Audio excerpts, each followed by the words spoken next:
Hey, Walden here, the student teacher. Listen, I hope you're enjoying the 20 days of 20 minutes professional development with yours truly. I am an educator, I'm a speaker, I'm an author, and I'm a new teacher coach. And so we're doing this series to give you some foundational tools and strategy for those of you that's been in education for a while. This is definitely a great resource and a refresher for you. So listen, stay tuned, stay connected to what I'm doing. You can go to Facebook and follow me. You can go to YouTube and like, subscribe, and share. And I look forward to you on the other side of the series. Peace.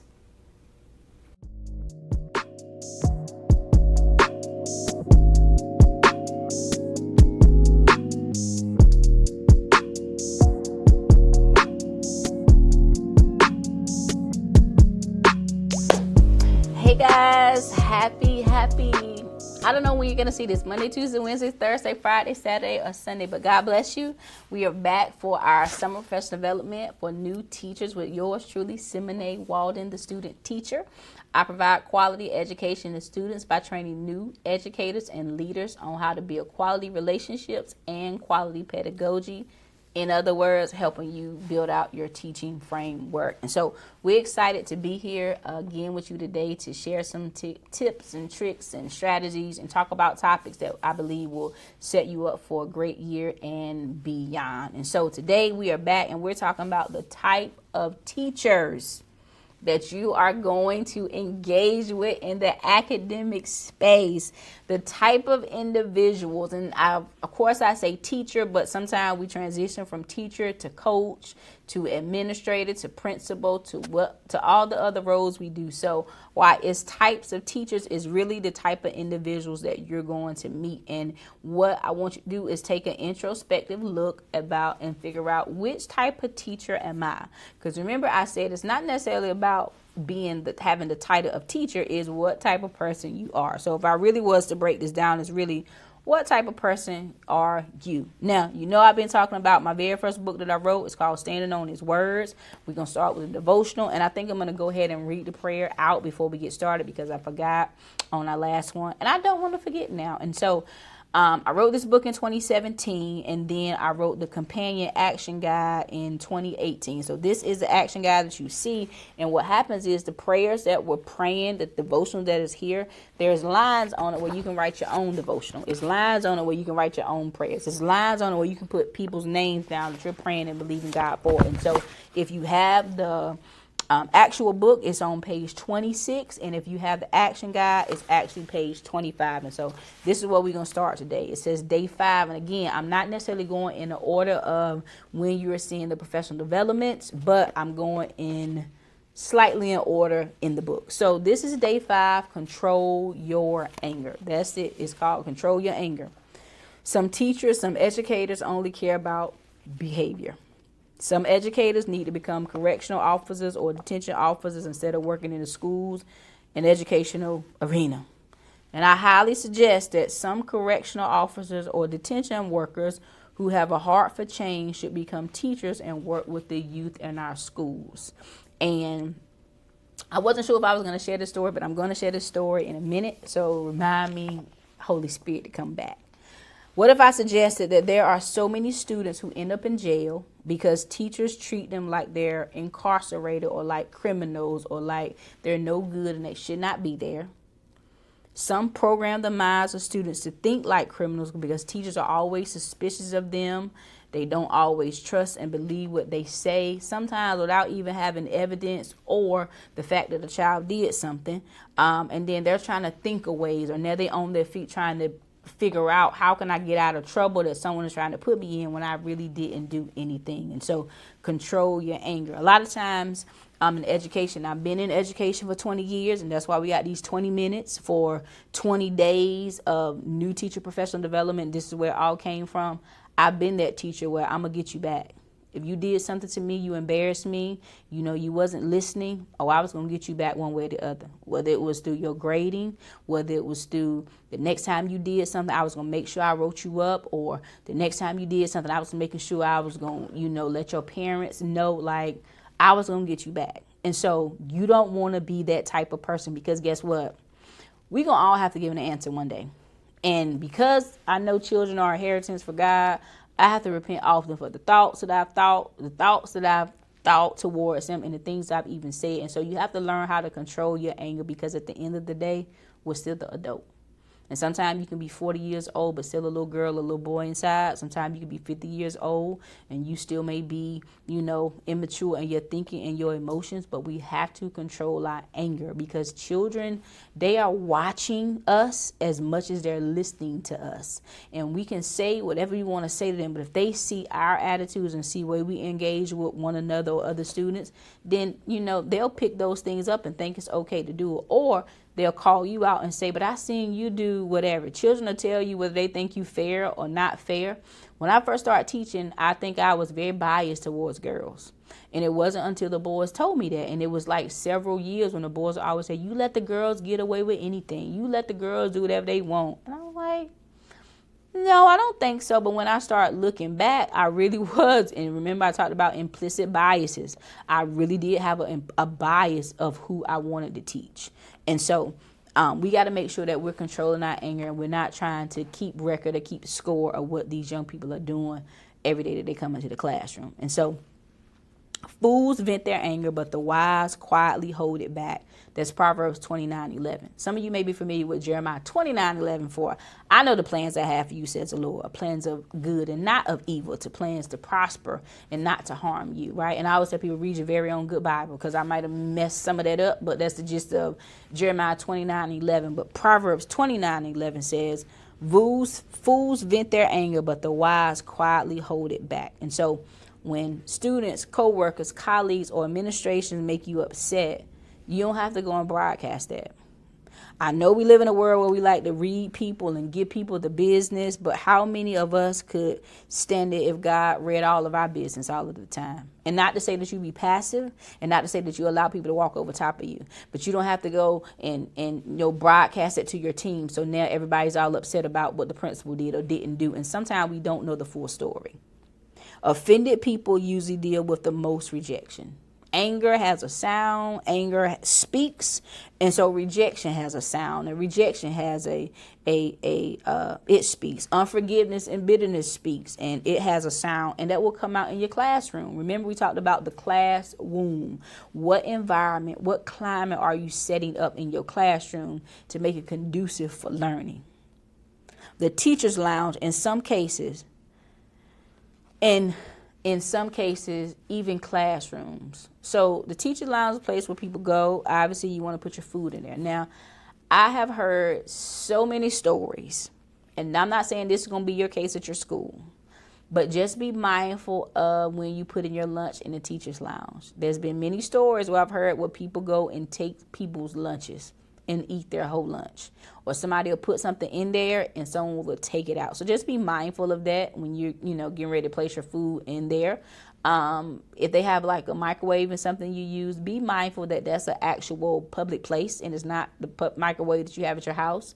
And so if something pops or spills, please clean it up and be courteous of the next person that has to use that, because you will be surprised how, and part of that professional responsibility, that's what I would say that falls up under. You'll be surprised how many times you go in the teacher's lounge, it's nasty. You'll be surprised how many times you go in the bathroom, and I'm a female, I don't know what they do in the man's bathroom, but honey, let me tell you this. It be tinkle, little star everywhere, and you thinking, why? Right? Make sure you wiping that down and putting your stuff in the trash can so other people can use it. That's part of your professional responsibility. If you go in there and you see the bathroom is nasty, oh my God, somebody in there is so nasty, and we get that. But making sure that you're doing your part, okay? So the teacher's lounge, and I deviated, but not really, but the teacher's lounge, and in some cases, certain classrooms, instead of being a place to relax, instead of being a place of warmth, it's a place where people are speaking all kinds of word curses, all kinds of evil things. It's like a place where people come in and it's just, let me tell you all the negative things that's happened today. Don't be that type of person. If someone is coming in there to eat their food, if you want to go in there to get away from the classroom or from, from your hallway or whatever, let there be a place of peace where people can come in and actually enjoy the lounge, enjoy their food, enjoy, if they just making a copy, let them enjoy making their copies, okay? When something goes wrong, you don't have to let everybody know. Again, I'm not saying being passive, but you don't have to go broadcast and spread out all types of gossip and all types of information, especially if it's personal things that's really a one-off type of situation, but it doesn't impact anybody else. Please make sure that you're not going to just spew that out. In fact, it says a wise person doesn't always mention it. And again, mention it to the team. Again, mention it, broadcasting it to everybody, right? When you get upset with your colleagues, your students shouldn't know that.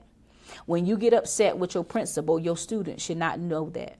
When you get upset with, a parent, the students that you teach they don't need to know any of that, right? A lot of times, especially if you're a new teacher and you're a younger teacher, you want to be their friends. You want to be cool with them. You want to be the one that they want to talk to. And praise the Lord for that. We're going to talk about relationship building with students.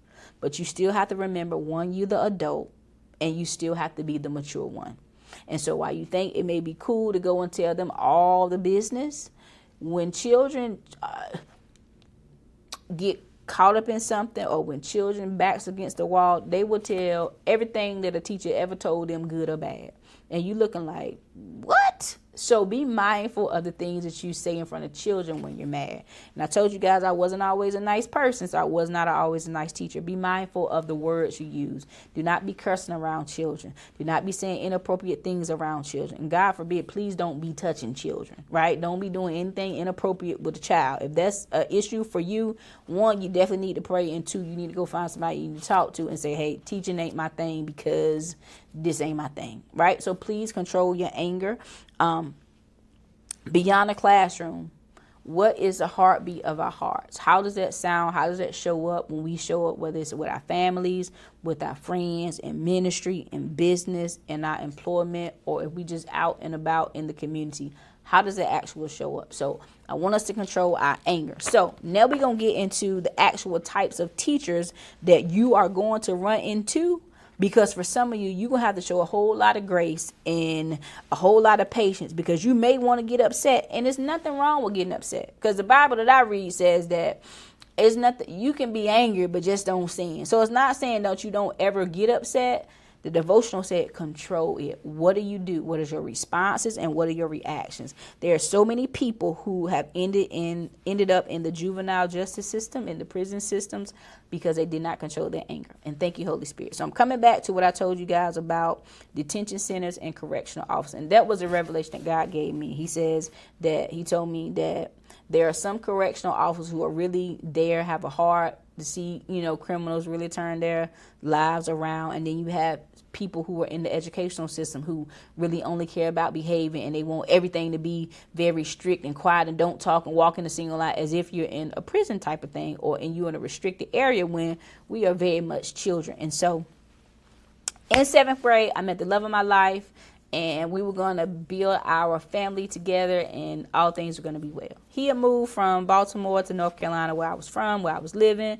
And, he had a little more experience than a lot of the other students. And so because he came from Baltimore, he was kind of a little rough around the edges. And his educational experience was totally different from mine. And the only reason I ended up getting to know him is because I was in band, and I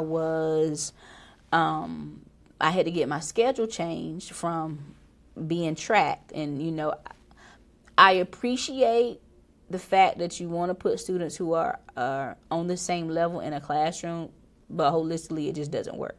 And so I was, with my friends in the honor classes and the advanced math class, but I had to get my schedule changed so I can fit beginner's band. So I ended up moving into a regular reading class. And this is where I found this cute little light-skinned boy that I said, oh my gosh, he's so cute. Now, I was not interested in him at all, even in 7th grade, because one, I was like, I don't want to be in this classroom. All they do is sit around here and play and laugh. And my teacher name was Miss Norma. She can't even really get our lesson together. And as a little girl, I didn't like that. And then when I became a teacher, I really didn't like it, because now I was a teacher and all these boys are in here laughing and playing around. Well, what sparked my interest in him is that every time she called somebody to read, this boy was raising his hand. This boy was smart. This boy could read well. all his little friends he playing with, ain't nobody answering no question. Ain't nobody passing no test. So I was like, he cute and he smart. And so that's how I connected with him. And again, our educational experience in school was very, very different. Because he was more rough around the edge, because he played a lot, he was a little taller than the other boys. He had a language and a swag that we didn't have in North Carolina. And, he bought a lot of the experiences that he had with drugs and the gang life that was part of his experience, and he bought that there. And the teachers, the counselors really did not like him.